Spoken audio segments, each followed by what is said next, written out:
आज आपण एक मजेदार खेळ खेळणार आहोत। आपण वेगवेगळ्या वस्तू हाताळून त्यांचे गुणधर्म समजून घेणार आहोत।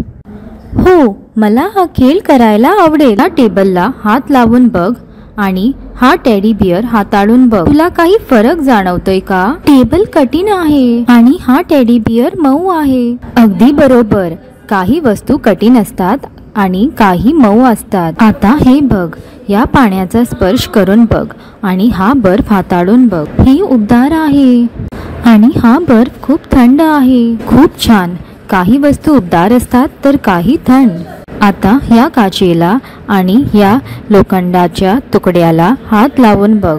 काच गुळगुळीत आहे आणि हे खडबडीत आहे। बरोबर, काही वस्तू गुळगुळीत असतात आणि काही खडबडीत। आज आपण खूप मजा केली, बरोबर? आणि आपण वेगवेगळ्या वस्तूंचे गुणधर्म ओळखले। होय, आता मला कठीण, मऊ, उबदार, थंड, गुळगुळीत आणि खडबडीत वस्तू ओळखता येतील।